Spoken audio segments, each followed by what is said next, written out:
Hey everyone, welcome to Crafting with Cora.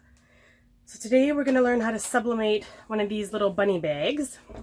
So what I have here is the bunny bag, my printout already done, a 9x9 pressing pillow, a measuring tape, some scissors, and this is just some sketching paper. You can also use butcher paper. When you're doing sublimation, you don't want to be using a Teflon sheet. So what I did when I decided to choose my image, I decided what I wanted to put on it. It could be bigger or smaller, but I found for the face, I decided to go 6.5 inches by about 3.5 inches. So that's going to bring it, if I put it on here, 6.5 to about 3.5. It's going to sit right in the middle of my bag. Now, if you have a bigger design, something that says Happy Easter, you might want to have it a little bit bigger. But for this, I think the 6.5 by 3.5 is perfect for what I want to do. So we're going to get started. You're going to want to take your 9x9 pressing pillow. You can get these at Design Blanks. That's where I got mine. Or you can also make your own with Teflon. Make sure that whatever foam you're putting inside is heat resistant, because when you're doing sublimation, it's at a high heat, so you don't want your foam to melt inside. So we're going to open up the bag and we're going to put the pressing pillow inside. So as you can see, the bag opens up to standing like this. And so when you put the pillow inside, to make it flat, you're going to have some fold over.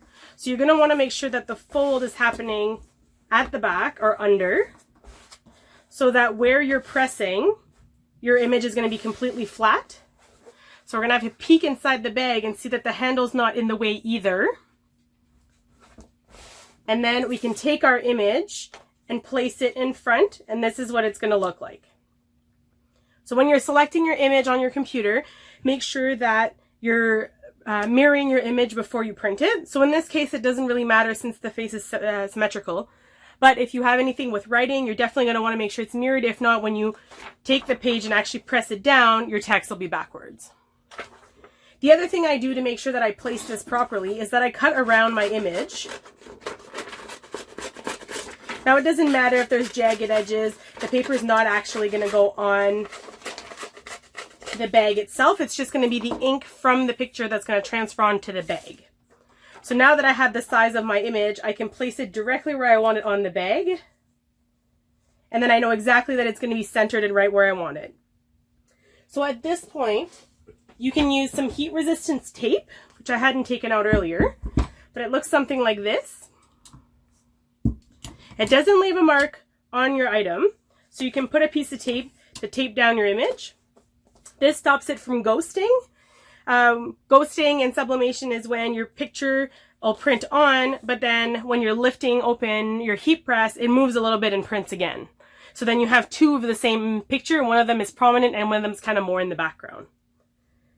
So now what we have left to do is to actually press it in the heat press.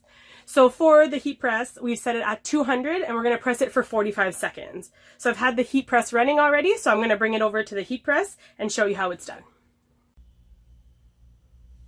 Alright, so I have my heat press set up here. It's at 200 and for 45 seconds. So I'm going to take my little bunny bag here. I'm going to place it in the middle. That's where I get the most even pressure. I'm going to take my butcher paper and toss it over top. Now for this one, we don't need to put butcher paper inside of the bunny bag because the bunny bag is more of a canvas material. It's not as thin, so the ink won't go through. So we're going to press this now for 45 seconds.